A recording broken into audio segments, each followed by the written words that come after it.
Radio Sucesos 101.7 FM presenta su noticiero Sucesos con Milton Pérez y Verónica Larrea. Un periodismo libre para una democracia plena. Los hechos y las opiniones de los sucesos que marcan nuestro tiempo.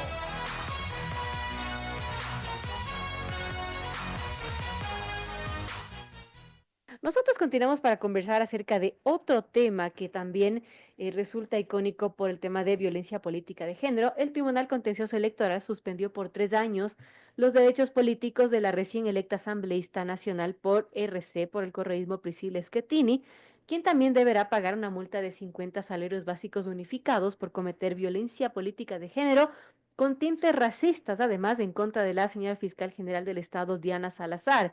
En esta misma causa también fue sancionada la abogada Angélica Porras, a quien se suspende sus derechos políticos por 2 años y también deberá pagar una multa de 30 salarios básicos unificados. Tanto Schettini como Porras fueron declaradas responsables de la infracción electoral muy grave que está contemplado en el artículo 279 del Código de la Democracia. En este caso, Schettini no podría asumir su cargo de legisladora este 14 de mayo. Y bueno, hay una reacción de parte de ellas y ambas publicaron un video en su cuenta de X en donde anunciaron que no van a acatar las medidas de reparación dispuestas por el Tribunal Contencioso Electoral por esta violencia política de género en contra de la fiscal Diana Salazar. Hay otra situación que también, bueno, a mí me dio un poquito de escalofrío, sinceramente, porque, claro, como la señora Schettini pierde su curul en la asamblea, ya tiene un reemplazo, que es el señor Santiago Díaz, que hasta hace poco pues era una persona desconocida hasta el viernes. Su nombre saltó a la actualidad porque va a reemplazar justamente en la Asamblea Nacional a la señora Schettini, que ha perdido sus derechos políticos por esta sentencia. Pero lo curioso de todo esto y que me da escalofríos es que este señor Santiago Díaz, que va a reemplazar a la señora Schettini en la Asamblea, aparece en el caso Ligados y es mencionado además como operador político del correísmo en el Tribunal Contencioso Electoral y la Corte Constitucional. Según las conversaciones del ex consejero Augusto Verduga, él era uno de los encargados de evitar la destitución de la Liga Azul en ambos frentes. Un angelito que ahora va a la Asamblea Nacional. En fin, estamos con la doctora Cecilia Espinosa, abogada de la fiscal Diana Salazar. ¿Qué precedente nos deja esta sentencia del Tribunal Contencioso que ahora está en firme y que, bueno, condena esta violencia política de género en contra de la fiscal, que además tiene tintes racistas? ¿Qué nos puede comentar, doctora Cecilia Espinosa? Gracias por acompañarnos. Ella es abogada de la fiscal Diana Salazar. Muchísimas gracias por la gentil invitación.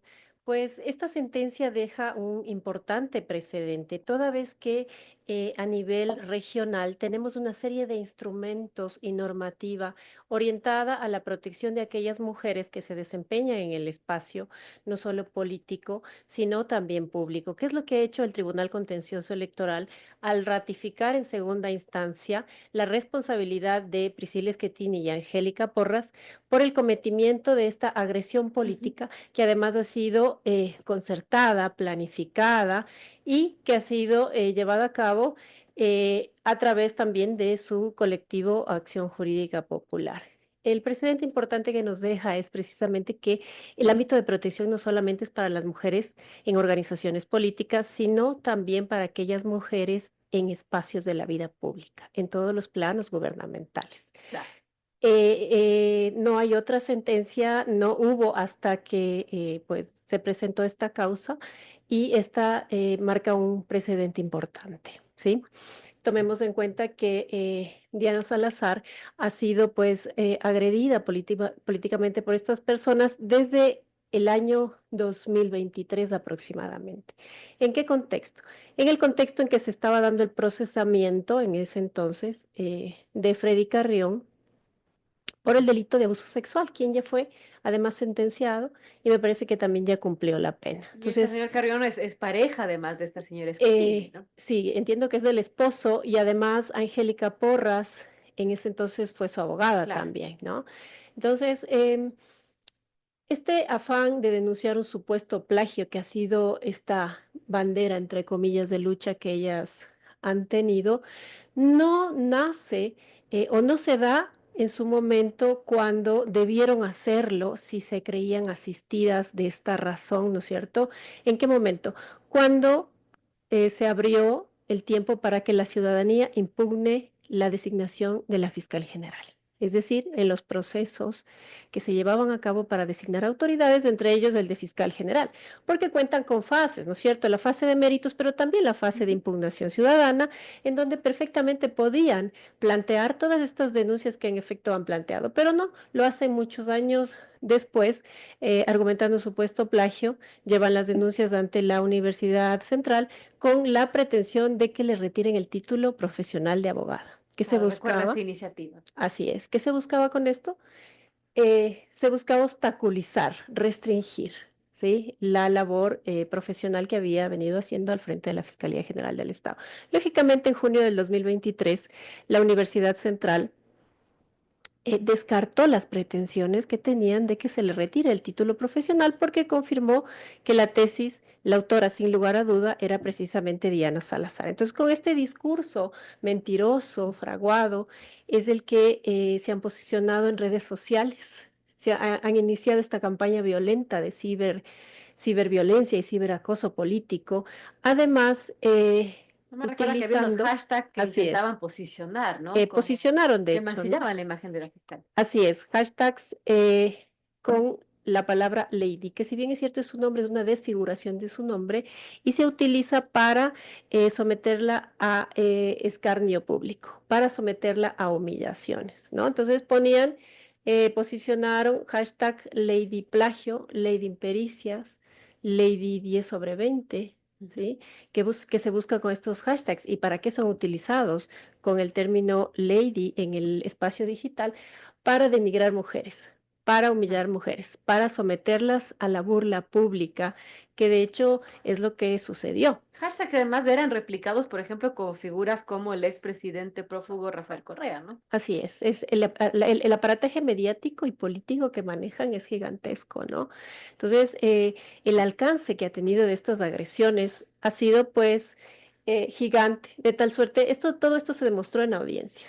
Todo esto se demostró en audiencia, son casi un centenar de medios probatorios en donde se acreditó la agresión política que efectuó Priscila Esquitini y Angélica Porras a través de este aparataje mediático, digital y político, porque ellas se hacen llamar pobres ciudadanas de a pie. Sin embargo, pues detrás de eso hay una agresión política concertada, planificada y además masiva, ¿no? Ahora, doctora Cecilia Espinosa, ¿cuándo sí es violencia política de género y cuándo no? Porque siento que a veces esta figura se la está de alguna manera mancillando y que cualquier cosa puede ser violencia política de género. Sobre esta causa, que por cierto en primera instancia la sustanció el juez electoral Fernando Muñoz Benítez, mencionaba que determinó que Schettini y Porras incurrieron en actos sistemáticos de violencia política de género que afectaron justamente la imagen personal y profesional de la autoridad con el objetivo de incitar a renunciar. Sí, recuerdo, esto es toda una campaña que armaron estas dos personas, pero ¿cuándo sí es violencia política de género? ¿Cuándo no? Se ha hablado mucho de esto en estos momentos que a veces se puede utilizar esta figura políticamente y se puede utilizar mal esta figura. Bien, dentro de esta causa en particular, como he dicho, se acreditó aquello con casi un centenar de medios probatorios, pero también se lo hizo a través de una especialista, una perito en género, una doctora en derecho, quien acreditó efectivamente que existió en este caso violencia política de género, porque estas acciones directas, indirectas y concertadas que hicieron estas personas, eh, refuerzan en nuestra sociedad aquellos estereotipos de género o estas preconcepciones culturales que se tiene, que las mujeres no están Ujú. capacitadas para desempeñar cargos de relevancia nacional, en particular cargos que han sido masculinizados, preponderantemente liderados por hombres y espacios violentos, ¿no? Como son la dirección de la Fiscalía General del Estado. En toda la historia institucional, de más de 70 años, casi 80 me parece, la institución Fiscalía General del Estado como tal y como Ministerio Público anteriormente ha tenido solo dos mujeres liderándola, ¿sí? Mariana Yepes cuando fue Ministerio Público y Diana Salazar como la única Claro. mujer joven negra al frente de esta institución. Entonces, ella de por sí ya se enfrentaba a un espacio adverso, a un espacio al que le costó una carrera de 24 años llegar, ¿no? Porque ella empieza desde asistente de fiscal hasta llegar a ocupar este cargo de primera autoridad. Entonces, precisamente estas figuras que existen, figuras legales que existen para proteger a las mujeres en la vida pública, están diseñadas para eso, para enviar un mensaje positivo a la sociedad, de que aquellas mujeres que se atreven a participar en estos espacios de poder, históricamente liderados por hombres, cuentan con el apoyo de la ley para que no sean sobajadas, para que no sean humilladas, para que no sean estereotipadas, que es precisamente lo que han buscado las agresoras ya sentenciadas en este caso.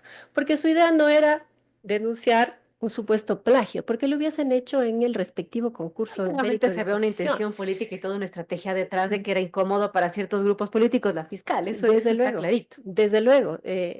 Si ese hubiese sido, hubiese terminado en la denuncia, pero no, claro, la intención era denigrar, estigmatizarla y colocarla en el imaginario de la sociedad como una funcionaria incapaz para ejercer su Ujú. cargo. Y con esto debilitar su accionar, debilitar su trabajo, debilitar inclusive los casos que Su ella trabajo, estaba exacto, de personas que están siendo persiguiendo, ¿no? investigadas, ¿no? Por Así es, fiscalía. así es. Eso buscaban, ¿no? Entonces, con base a humillarla, con base a desacreditarla públicamente, tratar de acortar, suspender, restringir el ejercicio de sus funciones. Entonces, está clarito, o sea, todo está sumamente claro y, como digo, estos instrumentos internacionales que cobijan a las mujeres en la vida pública y política han establecido que son los organismos electorales de cada país los llamados a precautelar y a impartir justicia electoral para defender los derechos políticos de las mujeres en estos espacios, ¿no es cierto?, Muy tan adversos, importante. tan violentos. Estamos con la doctora Cecilia Espinosa, abogada de la fiscal Diana Salazar, en este caso de violencia política de género en la que fue condenada Angélica Porras y Priscila Schettini, que perdió su curul en la Asamblea Nacional. Hablemos de la respuesta que dan ellas, porque ambas publican un video en redes sociales en donde dicen que las medidas de reparación que incluyen disculpas públicas y dar de baja de sus cuentas todas estas publicaciones en contra de la fiscal no van a ser acatadas, peor aún el pago de esta multa. ¿Qué pasa si es que no cumplen, si es que no pagan? Claro, ya es que tiene pierde su curul en la asamblea, pero las otras medidas de reparación no quieren acatarlas. ¿Qué hacer entonces? La sociedad está organizada de tal suerte de que quienes imparten justicia son las autoridades judiciales y como sociedad estamos en la obligación de acatarlo, ¿no?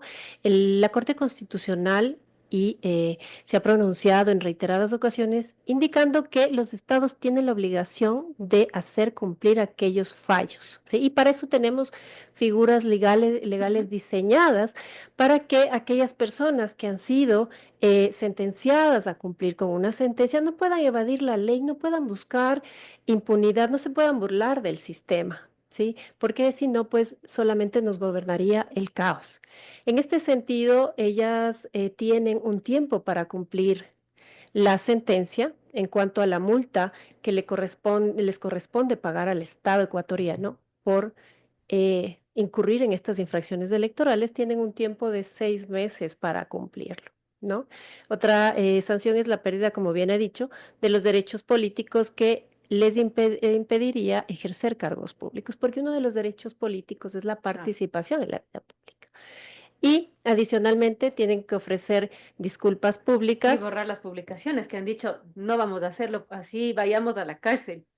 Entiendo que en segunda instancia el tema de borrar las publicaciones no fue acogido. Sin embargo, em, para su colectivo. Sin embargo, para ellas tienen que hacerlo, ¿no?